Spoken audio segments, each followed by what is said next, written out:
بسم اللہ الرحمن الرحیم عن رفاعة بن رافع قال صلیت خلف رسول اللہ صلی اللہ علیہ وسلم فعطست فقلت الحمد للہ حمدا کثیرا طیبا مبارکا فیہ مبارکا علیہ کما یحب ربنا ویرضا۔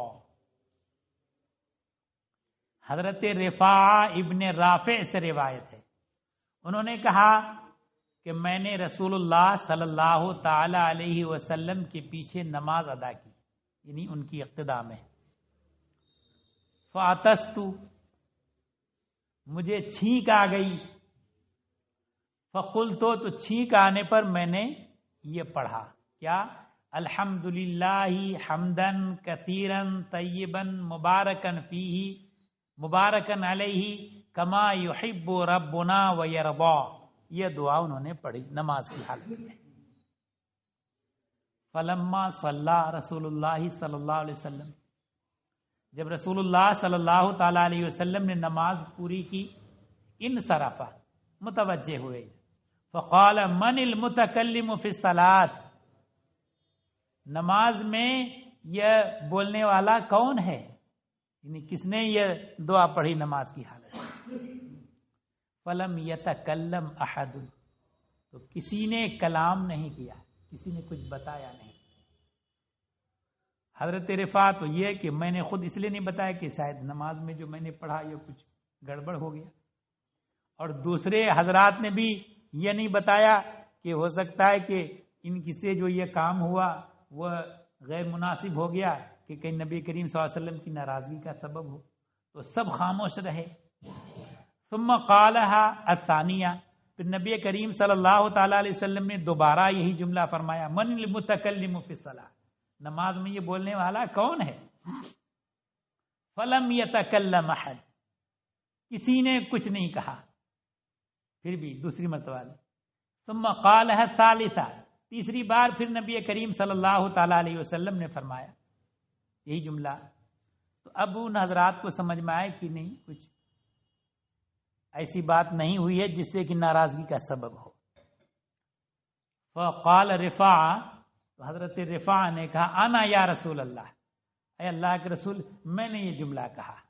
فقال رسول اللہ صلی اللہ علیہ وسلم، تو رسول اللہ صلی اللہ تعالی علیہ وسلم نے فرمایا، والذی نفسی بیدہ، قسم ہے اس ذات کی جس کے دست قدرت میں میری جان ہے۔ یعنی یہ جملہ خود نبی کریم صلی اللہ علیہ وسلم کا فرمانا کافی ہے، فرمان نبی، مگر خود نبی کریم صلی اللہ علیہ وسلم قسم کھا کر بتاتے، اور قسم بھی کیسی تاکید کے ساتھ، یہ قسم ہے اس ذات کی جس کے دست قدرت میں میری جان ہے، کیا؟ لقد ابتدرها بدعۃ وثلاثون ملکا، کہ بدعہ عربی زبان میں کچھ، یعنی جس کو کہتے ہیں 3 4 5 7 8 9، ان میں سے کوئی بھی گنتی اس کو بدعہ کہا جاتا ہے، کچھ لوگ 5 کو بھی کہتے ہیں۔ تو اب یہ وثلاثن 30 اور کچھ، تو 30 اور کچھ میں 33 34 35 36 37 38 بھی ہو سکتا ہے، اور کچھ حضرات نے 35 کہا ہے کہ 35 فرشتے سبقت کر رہے تھے، اس بات کے لیے ایہم یسعد بہا، ان کلمات کو کون رب کی بارگاہ میں پیش کرے، اللہ، ان کلمات کو کون رب تعالیٰ کی بارگاہ میں پیش کرے، کون لے جائے، اس بارے میں سبقت کر رہے تھے 35 فرشتے۔ رواہ ترمذی و ابو داؤد و نسائی، اس حدیث کو ابو داؤد اور ترمذی و نسائی نے روایت کیا۔ تو معلوم ہوا کہ نماز کے علاوہ اگر چھینک آئے تو اللہ کی حمد بجا لانا چاہیے، اور یہ دعا پڑھے تو بہتر ہے۔ وعن ابی ہریرہ قال قال رسول اللہ صلی اللہ علیہ وسلم، التثاؤب فی الصلاۃ من الشیطان۔ حضرت ابو ہریرہ رضی اللہ تعالی عنہ سے روایت ہے، انہوں نے کہا کہ رسول اللہ صلی اللہ تعالی علیہ وسلم نے فرمایا کہ نماز میں جمعائی یہ شیطان کی طرف سے ہے، جمعائی جس سے کہ آدمی کا منہ کھل جاتا ہے، تو اس کو یہ بتایا کہ شیطان کی طرف سے ہے. فَإِذَا تَثَابَ أَحَدُكُمْ فَلْيَكْذِبْ مَا اسْتَطَاعَ. تو جب تم میں سے کسی کو جمعائی آئے تو جہاں تک بن پڑے اسے روکے. رواہ ترمذی، اس حدیث کو امام ترمذی نے روایت کیا. وہ فی اخرى لہ، اور امام ترمذی ہی کی دوسری روایت ایک اور بھی ہے، اور ابن ماجہ کی بھی روایت ہے. اس روایت میں کیا ہے کہ فَلْيَضَعْ يَدَهُ عَلَى فِيهِ. نماز کی حالت میں اگر جمعائی آئے تو روکے، اور نہ روک ملے تو اپنا ہاتھ منہ پر رکھ لے.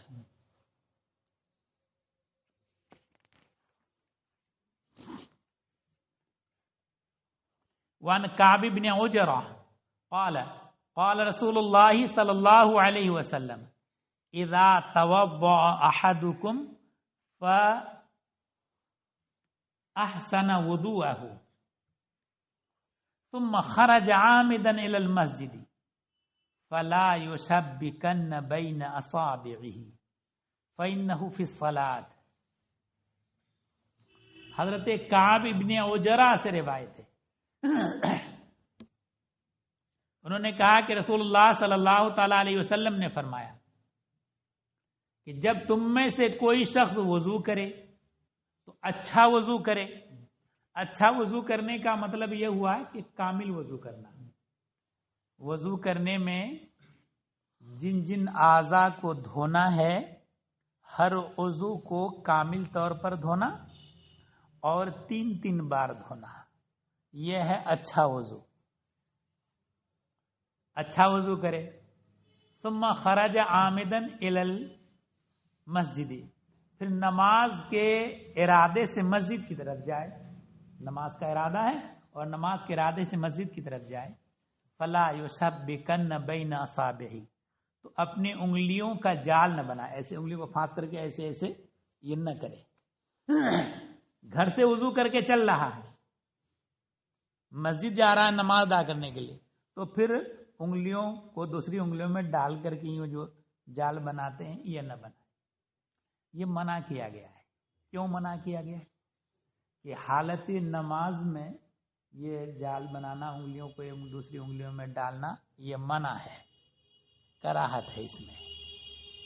اور یہاں ابھی نماز میں نہیں ہے، گھر سے وضو کر کے مسجد کے لیے چلا، اور پھر بھی کہا جا رہا ہے کہ انگلیوں کا جال نہ بنائیں. کیوں؟ تو کہا کہ فَإِنَّهُ فِي الصَّلَاةِ، اس لیے کہ وہ نماز ہی میں ہے. گھر سے وضو کر کے مسجد کے لیے جا رہا ہے نماز ادا کرنے کے لیے. در حقیقت ابھی نماز شروع نہیں کی ہے، مگر اللہ تبارک و تعالی اس کی اس حالت کو نماز کا درجہ دے رہا ہے اور اس کو نماز کا ثواب مل رہا ہے. سبحان اللہ. تو جب نماز گویا کہ نماز ہی کی حالت چل رہی ہے اور نماز کا ثواب مل رہا ہے، تو نماز میں جو چیز ناپسند ہے وہ چیز مت کرو، انگلیوں کا جال مت بنا.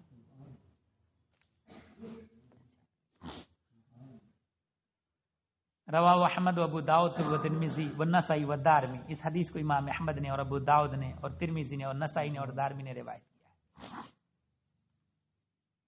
وعن ابی ذر قال قال رسول اللہ صلی اللہ علیہ وسلم لا يزال اللہ عز وجل مقبلا علی العبد وهو فی صلاته ما لم يلتفت.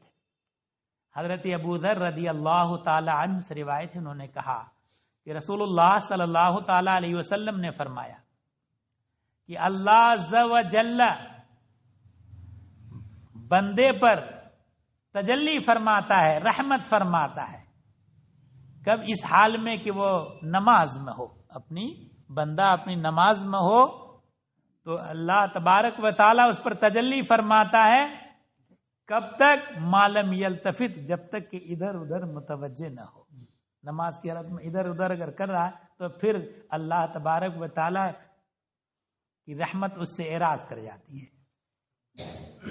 فَإِذَا الْتَفَتَ انصرف عنہ، اور جب ادھر ادھر ملتفت ہو جاتا ہے تو رحمت اس سے منصرف ہو جاتی ہے، یعنی اسے اعراض کر جاتی ہے. رواہ احمد و ابو داؤد و نسائی و دارمی. اس حدیث کو امام احمد نے اور ابو داؤد اور نسائی اور دارمی نے روایت کیا ہے. وعن انس ان النبی صلی اللہ علیہ وسلم قال یا انس اجعل بصرک حیث تسجد. حضرت انس رضی اللہ تعالیٰ عنہ سے روایت ہے. حضرت انس نبی کریم صلی اللہ علیہ وسلم کے صحابی ہیں اور بہت ہی نبی کریم صلی اللہ علیہ وسلم ان سے محبت فرماتے تھے. 10 سال تک نبی کریم صلی اللہ علیہ وسلم کی بارگاہ میں مسواک لا کر کے پیش کیا کرتے تھے، ہے نا. اور نبی کریم صلی اللہ علیہ وسلم نے حضرت انس کے لیے دعا فرمائی. ایک مرتبہ ان کی والدہ نے نبی کریم صلی اللہ علیہ وسلم کی دعوت کی. سرکار دو عالم صلی اللہ علیہ وسلم تشریف لے گئے حضرت انس کے گھر، کھانا تناول فرمایا. اس کے بعد ان کی والدہ نے کہا یا رسول اللہ انس کے لیے دعا فرما دیجیے. تو نبی کریم صلی اللہ تعالی علیہ وسلم نے حضرت انس کے لیے دعا فرمائی، مال کی اور اولاد کی. تو حضرت انس خود کہتے ہیں کہ نبی کریم صلی اللہ علیہ وسلم نے میرے لیے مال کی اور اولاد کی دعا فرمائی تو اللہ نے ہمیں ایسا مال دیا کہ اوروں کے باغ میں سال میں 1 بار پھل آتا تھا، اب میرے باغ میں سال میں 2 بار. سبحان اللہ.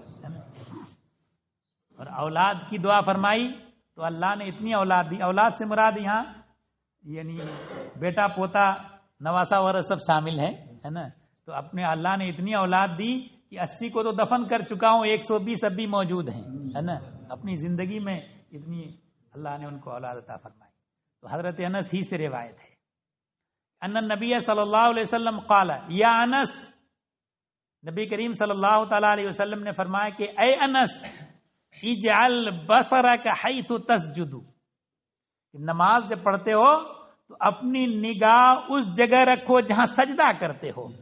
تو جہاں سجدہ کرے گا آدمی وہی نظر ٹکا کے رکھنا چاہیے، وہی نہیں دیکھنا چاہیے. رواہ البیہقی فی سننہ الکبیر. اس حدیث کو امام بیہقی نے اپنے سنن کبیر میں روایت کیا ہے.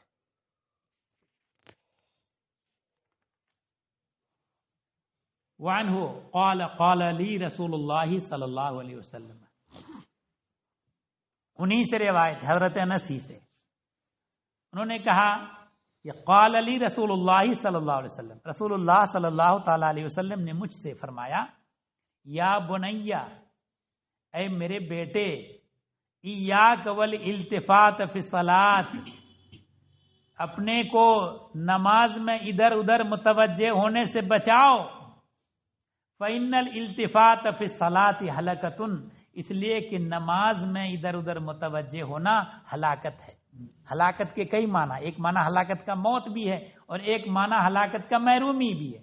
تو یہاں محرومی یعنی اللہ کی رحمت سے محرومی کا سبب ہے. فَإِن كَانَ لَابُدَّ، اور اگر کسی وجہ سے متوجہ ہونا ہی پڑے، فَفِي التَّطَوُّعِ لَا فِي الْفَرِيضَةِ، تو نفل نماز میں، فرض نماز میں نہیں. یعنی فرض نماز میں ادھر ادھر کسی طرح ہرگز متوجہ مت ہونا. رواہ الترمذی، اس حدیث کو امام ترمذی نے روایت کیا.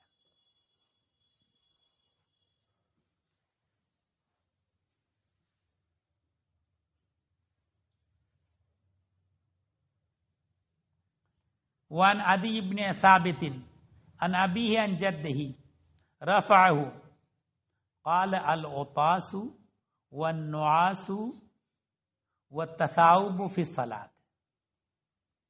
حضرت عدی بن ثابت سے روایت ہے، انہوں نے روایت کی اپنے والد سے، ان کے والد نے عدی کے دادا سے، نہیں اپنے والد سے. انہوں نے مرفوع کیا اس حدیث کو نبی کریم صلی اللہ علیہ وسلم تک.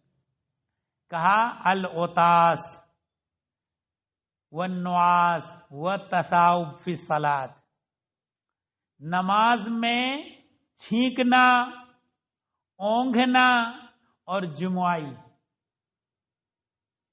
اور حیض، یہ فی الصلاۃ، نماز کی قید صرف کس کے لیے ہے؟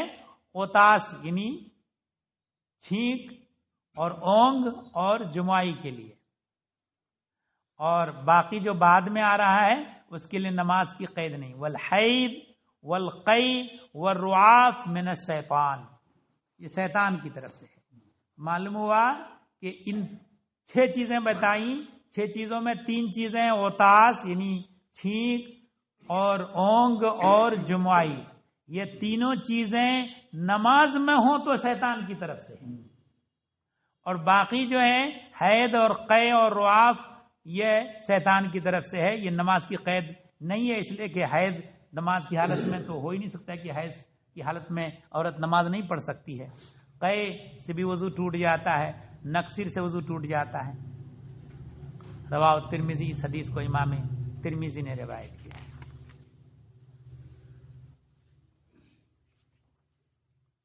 ان مطرف ابن عبداللہ ابن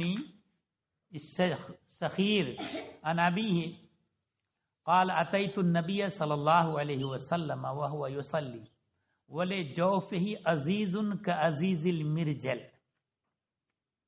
حضرت مطرف ابن عبداللہ ابن سخیر سے روایت ہے، انہوں نے روایت کی اپنے والد سے. انہوں نے کہا کہ میں نبی کریم صلی اللہ تعالی علیہ وسلم کی بارگاہ میں حاضر ہوا اس حال میں کہ وہ نماز ادا کر رہے تھے، نفل نماز. فرض نماز تو جماعت کے ساتھ ہوتی. وَلِ جَوْفِهِ عَزِيزٌ، اور ان کے جوف میں یعنی ان کے اندر سے ایک آواز آ رہی تھی. کَعَزِيزِ الْمِرْجَلِ، یعنی ہانڈی کے جوش مارنے کی طرح. جیسے ہانڈی کو آگ پر ابالیں تو جوش مارے، ویسی آواز آ رہی تھی نماز کی حالت میں نبی کریم صلی اللہ علیہ وسلم کی جوف مبارک سے اندر سے. یعنی کیا مطلب آواز آنے کا؟ یعنی یبکی، نبی کریم صلی اللہ علیہ وسلم رو رہے تھے. اور یہ رونا کسی دنیا کی طلب میں نہیں کہ نبی کریم صلی اللہ علیہ وسلم تو طلب دنیا سے منزہ تھے، بلکہ اللہ کی یاد میں رونا. وفی روایت، اور ایک دوسری روایت میں یوں ہے کہ قال رأیت النبی صلی اللہ علیہ وسلم، کہ میں نے نبی کریم صلی اللہ تعالی علیہ وسلم کو دیکھا کہ نماز ادا کر رہے ہیں. وہ فی صدرہ عزیز کعزیز الرحا من البکاء، کہ وہ ان کے سینے میں ایک آواز ہے، سینے سے ایک آواز آ رہی ہے ایسی جیسی چکی پیسنے پر آواز، چکی کو چلایا جائے تو ایک آواز آتی ہے، ویسی آواز آ رہی ہے ان کے رونے کی وجہ سے. رواہ احمد، اس حدیث کی امام احمد نے اور نسائی نے روایت کیا پہلی روایت کو، اور ابو داؤد نے دوسری روایت کو. تو اس حدیث سے معلوم ہوا کہ اگر نماز کی حالت میں آخرت کو یاد کر کے اور اللہ کو یاد کر کے کوئی بندہ اگر رونے لگے اور رونے کی آواز پیدا ہو جائے تو اس سے نماز فاسد نہیں ہوتی ہے. وعن ابی ذر قال قال رسول اللہ صلی اللہ علیہ وسلم اذا قام احدکم الى الصلاة فلا يمسح الحصى فإن الرحمة تواجهه. حضرت ابو ذر رضی اللہ تعالی عنہ سے روایت، انہوں نے کہا کہ رسول اللہ صلی اللہ تعالی علیہ وسلم نے فرمایا جب تم میں سے کوئی نماز کے لیے کھڑا ہو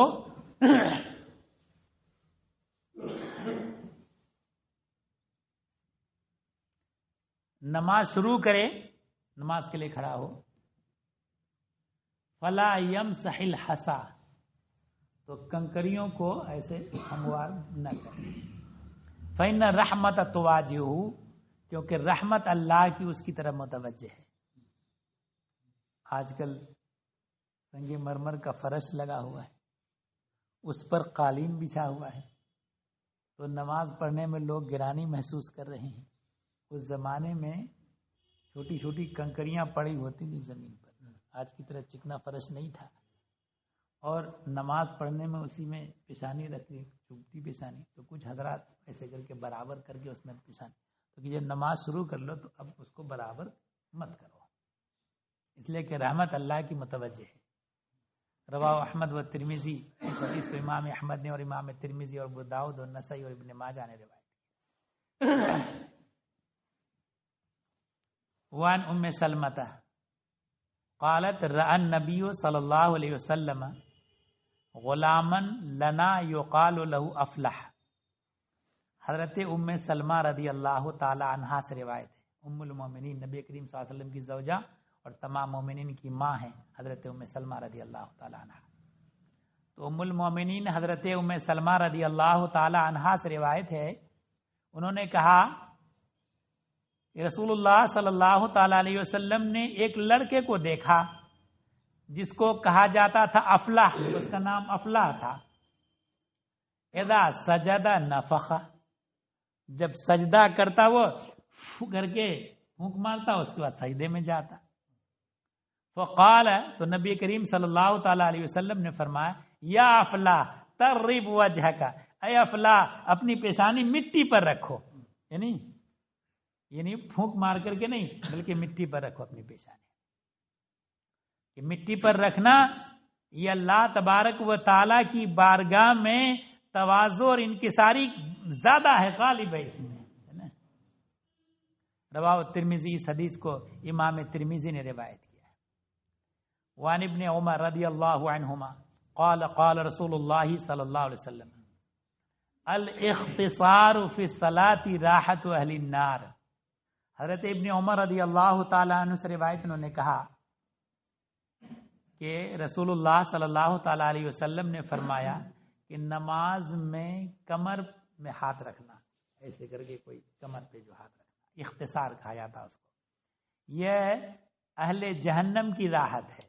اس کی تشریح میں کہا گیا ہے کہ جہنم والے جب یعنی قیامت میں طول قیام سے جب پریشان ہو جائیں گے تو اپنا راحت کے لیے تھوڑا کمر پر ہاتھ رکھ کر کے کچھ راحت لینا چاہیں گے. تو کہا کہ کمر پر ہاتھ رکھنا یہ اہل جہنم کی راحت ہے، لہذا نماز کی حالت میں آدمی کمر پہ ہاتھ نہ رکھے. رواہ فی شرح سنہ، اس حدیث کو شرح سنہ میں روایت کیا. وان ابی ہریرہ قال قال رسول اللہ صلی اللہ علیہ وسلم اقتلوا الاسودین فی الصلاۃ الحی العقرب. حضرت ابو ہریرہ رضی اللہ تعالیٰ عنہ سے روایت انہوں نے کہا کہ رسول اللہ صلی اللہ تعالیٰ علیہ وسلم نے فرمایا کہ دو سیاہ چیزیں کون ہیں؟ کہ نماز میں دو سیاہ چیزوں کو قتل کر دو، مار ڈالو. وہ کیا ہے؟ الحیہ والعقرب، سانپ اور بچھو.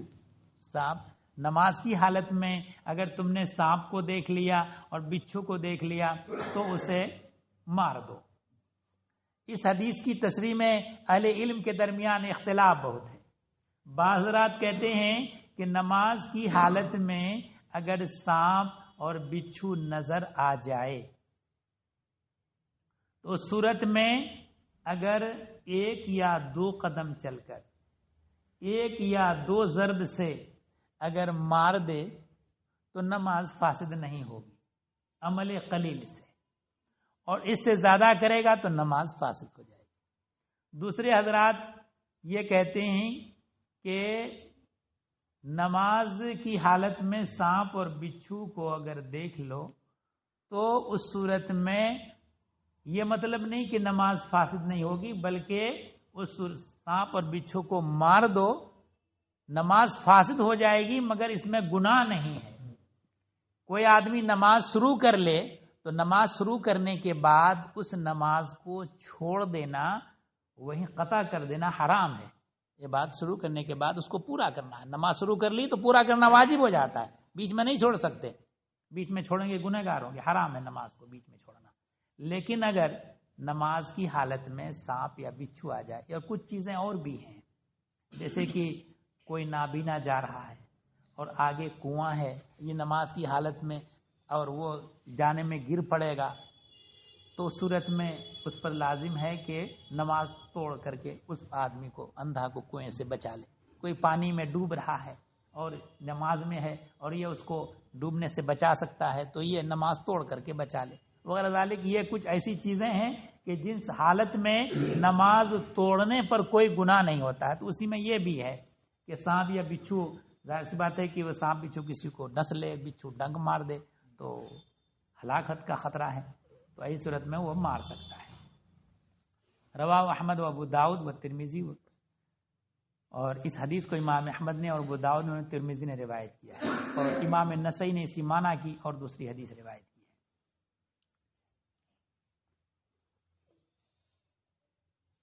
وعن طلق بن علی قال قال رسول اللہ صلی اللہ علیہ وسلم اذا فسا احدکم فی الصلاۃ فلینصرف فلیتوضا وليعد الصلاۃ.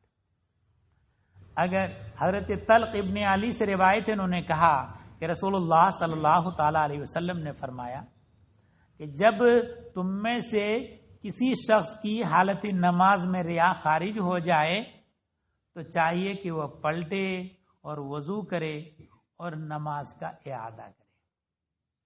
تو اس میں تشریح میں بتایا گیا ہے کہ اگر بالقصد ریا خارج کر دی تو نماز فاسد ہو گئی اور وضو کر کے دوبارہ نماز شروع کرے، اور اگر بالقصد نہیں ہے، ریا خارج ہو گئی اپنے قصد اور ارادہ کے بغیر، تو اس صورت میں یہاں یہ ہے کہ وَلْيُعِدِ الصَّلَاةَ جو حکم دیا گیا کہ نماز کا اعادہ کرے، تو یہ حکم امر استحبابی ہے، یعنی مستحب یہ ہے کہ اس نماز کو دوبارہ شروع کرے وضو کر کے، بنا بھی کر سکتا ہے، یعنی جہاں سے نماز چھوڑی وہیں سے بھی پڑھ سکتا ہے اور نئے سرے سے نماز پڑھ سکتا ہے، تو بہتر یہ کہ نئے سرے سے پڑھے۔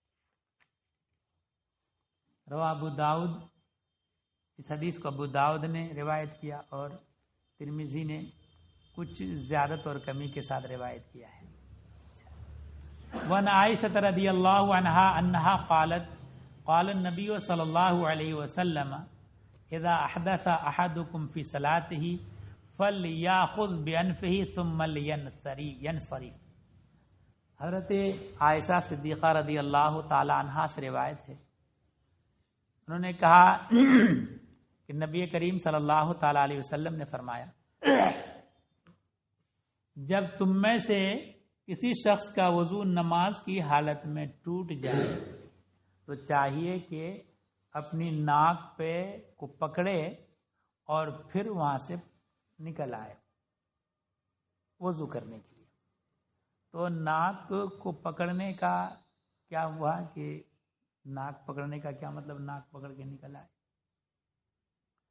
اس لیے کہ ریا خارج ہونے کی کا اظہار اگر لوگوں پر ہو تو یہ تھوڑا سا اس کو شرمندگی لاحق ہوتی ہے، تو اس شرمندگی سے اپنے کو بچانے کے لیے یہ کہ ناک کو پکڑ لے تاکہ لوگوں کے یہ ہو کہ نکسیر پھوٹ گئی ہے اس لیے وضو کرنے کے لیے جا رہا ہے، تو نکسیر پھوٹنا یہ اس کی شرمندگی کا باعث نہیں ہوتا، تو اس لیے ناک کو پکڑ لے اور پھر اس کے بعد وہ وضو کرنے کے لیے چلا جائے۔ اور بعض لوگ کسی کے اتفاق سے اگر ریا خارج ہو جائے دوسرے لوگ اس کو شرمندہ کرنے کی کوشش کرتے ہیں، تو اس بات سے بھی بچنا چاہیے، ہے نا۔ ایک مرتبہ ایک شخص کا وضو ٹوٹ گیا حضرت فاروق اعظم دور خلافت میں، اور مسجد کے لیے بیچ میں سے وضو کرنے کے لیے جانے میں وہ حیا شرم بھی محسوس کر رہے ہیں اور وضو بھی کرنا ضروری ہے، وہ اسی کشمکش کی حالت میں وہ تھے کہ کیسے کیا کریں، مگر حضرت فاروق اعظم رضی اللہ تعالیٰ عنہ صاحب رسول بھی ہیں اور اللہ کے ولی تو ہیں ہی، یہ صحابی ولی نہیں تو اور کون ولی ہوگا، ہے نا۔ تو انہوں نے پہچان لیا، سمجھ لیا کہ یہ کشمکش کی حالت میں ہے، تو انہوں نے ان کو یہ نہیں کہا کہ وضو کر کے آؤ، کہ بیچ مجلس میں اگر ان کو وضو کرنے جس کی وجہ سے وہ کشمکش میں تھے تو اسی میں تو پھر گرفتار ہو جاتے، تو انہوں نے کہا کہ ایسا ہے کہ اللہ تبارک و تعالی وضو کرنے کو پاک رہنے کو زیادہ پسند فرماتا، سب لوگ چل کے وضو کر لیں، ہے نا، تو سب کو وضو کروا دیا، اس میں ان کا بھی وضو ہو گیا۔ تو اس سے معلوم ہوا کہ کوئی ایسی بات جس سے بندہ اگر شرمندگی محسوس کرے تو دوسرے آدمی کو نہیں چاہیے کہ اس کو رسوا کریں مجلس میں۔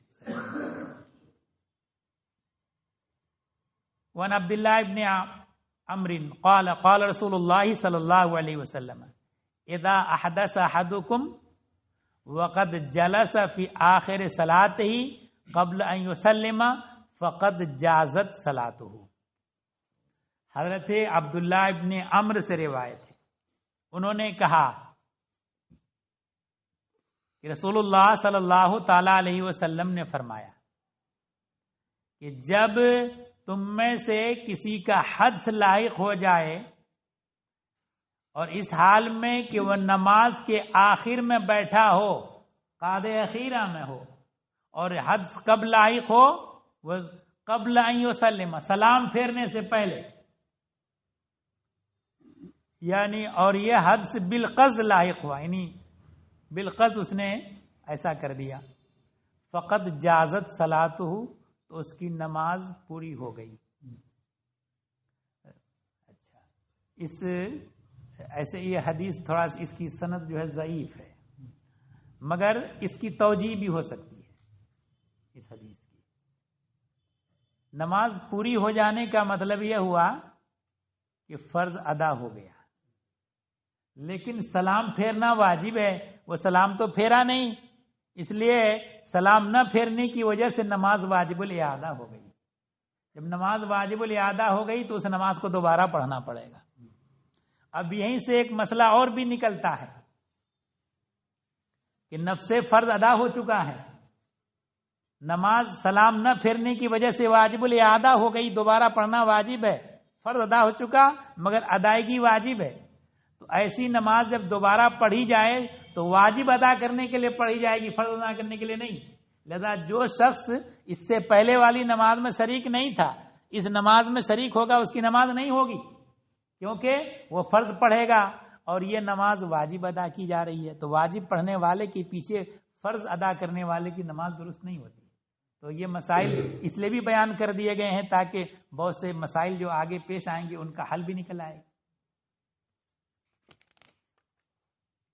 چلیے، اللہم صلی علی سیدنا محمد.